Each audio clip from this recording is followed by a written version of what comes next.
All right, welcome everybody. I'm Ed Cruz and this is the last lesson, more continuation of footwork. Today we're going to talk a little bit about inside face, outside face. In the curriculum that I have set forth, this is not considered part of the key footwork that you commonly use. But you can see this motions done in the dummy form and basically sword form and so forth. But let's go over the detail behind inside and outside face and just the premise of what you want to develop regarding this. So first, think if you look at the video, I'm centered, right? So in relationship to you in the video, everything's going forward. This is from center to center, nose to nose to the video. Inside face is basically the saying that we're going off center.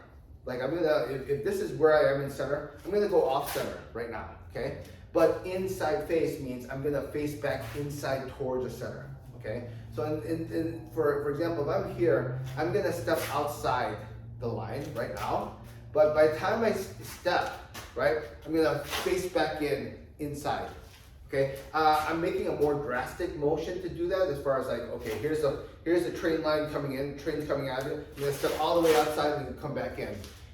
Practice-wise, you can do that. In reality, if the force is coming in, just a little step to do that inside face, to face back in, is all I need. Okay, so different ways to develop and just understand, right, the rules of as far as center line domination. You don't want to be center line domination, this first one to get off the tightrope, right? Here's a tightrope right here, right? I'm going to force him off the tightrope. I'm going to stay on the tightrope and dominate the line. I'm not going to go off the line and then come back in. But if you look at it from this perspective, here's the center. I'm going off the center a little and then facing back into the center. You notice I didn't have to take a drastic step and then make the turn back inside. It can be, maybe a force might dictate. For the most part, you really don't. In addition to that, inside face, common mistake with inside face is people make it 2 steps. Inside face is another, I take a step, which ends up being step slide, and then I turn back inside, which is basically your turn. That's a common mistake, breaking it down into 2 motions. It's 1 motion. By the time I step, I turn. See that? I'm not taking a step, stop, turn, stop. So you don't want to make that common mistake. And you want to make sure when I take that turn and stop, I'm shifting once again like I typically do on the heels. Outside face.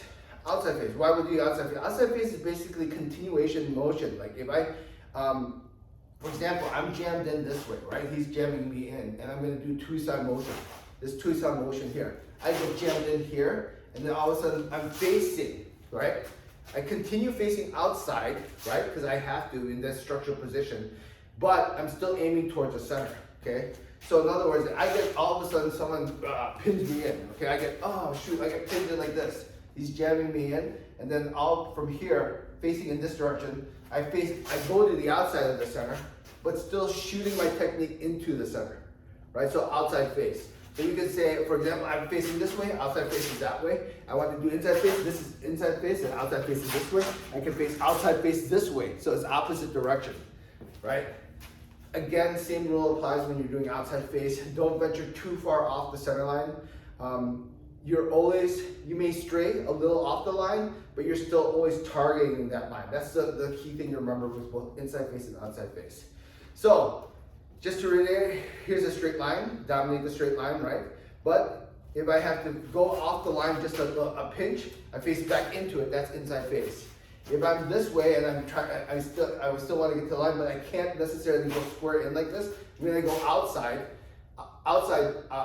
facing, but still shooting towards the center. Okay? Pretty simple stuff. Like I said, this is not, it is used. I do use this quite a bit, but I didn't put it in the core as far as like the common thing like forward step, step slide, backward step, backward brace and stuff like that, 180, okay? But like everything in Wing Chun, you need the tools. You need all 15 footwork in your arsenal because the footwork in itself is like every angle that you can imagine that you have to step in. So the end result is, or the end game that you want to be is that pinball, right? The force pushes you one way or another. You can adjust your center of gravity in any direction at any time and move it and control it at will. All right.